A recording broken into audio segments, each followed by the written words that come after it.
Hello student, psychology study point में आप सभी का स्वागत है। अभिप्रेरणा टॉपिक चल रहा है अपने। आज मैं लेके आई हूँ अभिप्रेरणा की विशेषताएं, कैरेक्टरिस्टिक्स ऑफ मोटिवेशन 1, 2, 3। 1, अभिप्रेरणा एक आंतरिक प्रक्रिया है। 2, व्यक्ति इसमें पूर्ण रूप से प्रेरित होता है, न कि अंगों में। नंबर 3, अभिप्रेरणा किसी कार्य से आशान्वित मूल्य का उत्पाद है, अर्थात अभिप्रेरणा इक्वल मिश्रण मल्टीप्लाई आशा। अभिप्रेरणा बराबर मिश्रण इंटू आशा। नंबर 1, अभिप्रेरणा सक्रियता अथवा क्रियाशीलता की प्रतीक होती है। नंबर 2, भावात्मक प्रदर्शन के माध्यम से व्यक्ति अपनी अभिप्रेरणाओं को व्यक्त करता है। भावात्मक जागृति संवेगों से संबद्ध होती है। नंबर 3, किसी भी कार्य को पूरा करने के लिए अभिप्रेरणा एक साधन है। नंबर 4, व्यक्ति के व्यवहार को अभिप्रेरणा उत्तेजित करती है। नंबर 5, प्रेरणा के माध्यम से ही व्यक्ति का व्यवहार संचालित होता है। नंबर 6, व्यक्ति में होने वाले शक्ति परिवर्तन से अभिप्रेरणा आरंभ होती है।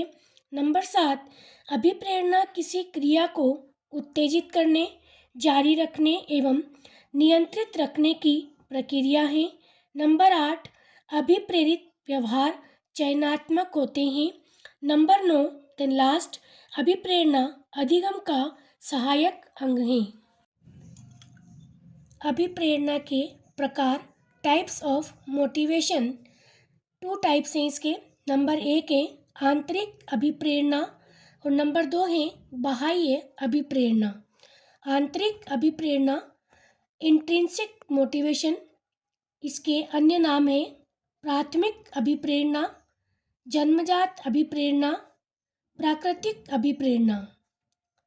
बाह्य अभिप्रेरणा एक्सट्रिंसिक मोटिवेशन, इसके अन्य नाम है द्वितीयक अभिप्रेरणा, अर्जित अभिप्रेरणा, कृत्रिम अभिप्रेरणा या इसे अप्राकृतिक भी कह सकते हैं। नंबर 1, आंतरिक अभिप्रेरणा। वे अनेक कारक जो व्यक्ति के अंदर, जैसे उसकी इच्छाएं, आकांक्षाएं, रुचियां तथा विचार आदि, जो उसे किसी कार्य को करने के लिए उत्तेजित करते हैं, आंतरिक अभिप्रेरणाएं हैं। जब किसी कार्य को किसी बाह्य उत्तेजक या कारक के अभाव में भी करने की अंतः प्रेरणा होती है, तो वहाँ आंतरिक अभिप्रेरणा कार्य करती है। जहाँ कोई कार्य ही प्रेरणादायक या आनंददायक हो जाता है, इस प्रकार के स्वाभाविक व्यवहार में सीखने की प्रक्रिया तीव्र होती है तथा उसमें अंत तक रुचि बनी रहती है।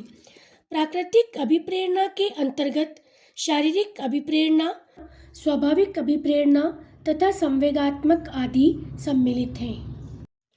आंतरिक अभिप्रेरणा अंतर्निहित की शक्ति को क्षीण कर आंतरिक खिंचाव को कम करती है।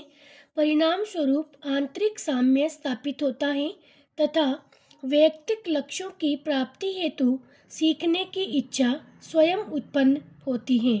आंतरिक अभिप्रेरणा से अभिप्राय स्वतः अभिरुचि से होता है। स्वतः अभिरुचि आंतरिक शक्तियों के कारण उत्पन्न होती है।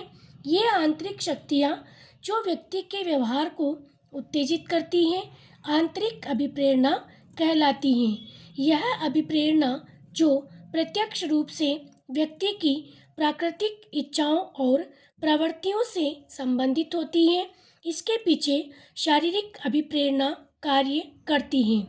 आंतरिक रूप से अभिप्रेरित व्यक्ति किसी काम को इसलिए करता है कि व्यक्ति को वह काम करने से इच्छा व आवश्यकता की पूर्ति होती है और उसे प्रसन्नता का अनुभव होता है।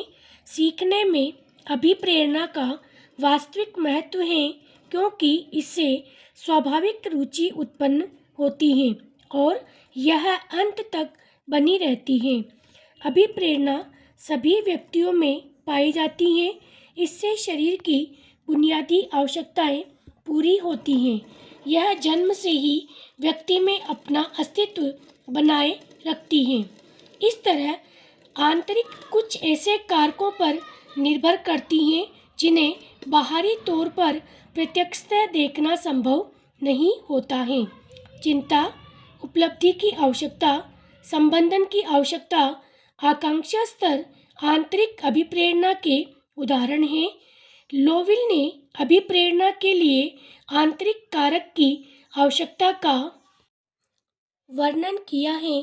अतः अभिप्रेरणा मनोशारीरिक अथवा आंतरिक क्रिया है जो आवश्यकताओं से आरंभ होती है, किसी क्रिया को जारी रखती है और जिससे आवश्यकता की संतुष्टि होती है, उसे आंतरिक अभिप्रेरणा कहते हैं। बाह्य अभिप्रेरणा वे सभी बाह्य कारक जैसे प्रोत्साहन, पदोन्नति तथा आर्थिक लाभ आदि जिसकी प्राप्ति से व्यक्ति संतोष एवं आनंद की अनुभूति करता है, बाह्य अभिप्रेरक है जिसका संबंध वातावरण जनित कारकों से होता है। बाह्य अभिप्रेरणा में इच्छा गौण होती है। इस प्रकार की अभिप्रेरणा में जो अभिप्रेरक कार्य करते हैं वे या तो मनोवैज्ञानिक होते हैं या सामाजिक होते हैं। इन अभिप्रेरकों को बाह्य रूप से प्राप्त किया जाता है। ये जन्म से विद्यमान नहीं होते। अपनी शारीरिक आवश्यकताओं को संतुष्ट करने के दौरान मनुष्य इन्हें प्राप्त करता है। स्वार्ज के शब्दों में बाह्य अभिप्रेरणा वह प्रोत्साहन होता है जो व्यक्ति को बाहर से उस व्यक्ति द्वारा दिया जाता है जो एक निश्चित दिशा में व्यवहार करने के लिए प्रेरित करता है। उदाहरण, जब किसी छात्र को कविता की कुछ पंक्तियां सुनाने पर किसी पुरस्कार का लालच दिया जाता है या उसकी प्रशंसा की जाती है तो यही पुरस्कार या प्रशंसा बाह्य अभिप्रेरणा के उदाहरण हैं। बाह्य अभिप्रेरणा में बालक की इच्छा का महत्व नहीं होता। यहाँ की आएगा बीच में। बाह्य अभिप्रेरणा में बालक की इच्छा का महत्व नहीं होता है। बाह्य अभिप्रेरणा के प्रमुख हैं निंदा, प्रशंसा आदि। इन सब का प्रयोग शिक्षक छात्रों को नई क्रियाओं का अधिगम कराने हेतु करता है। विशेष शिक्षक का यह प्रयास होना चाहिए कि वह आंतरिक तथा बाह्य अभिप्रेरणा दोनों पर संतुलित बल दे, क्योंकि छात्रों में सीखने की प्रक्रिया में दोनों का संयुक्त हाथ होता है। किसी एक पर बल डालकर किसी भी शिक्षक को अपने शिक्षण कार्य में आंशिक सफलता ही मिल सकती है। अतः उन्हें इन दोनों तरह के अभिप्रेरकों के विकास पर संतुलित जोर देना चाहिए। Thank you.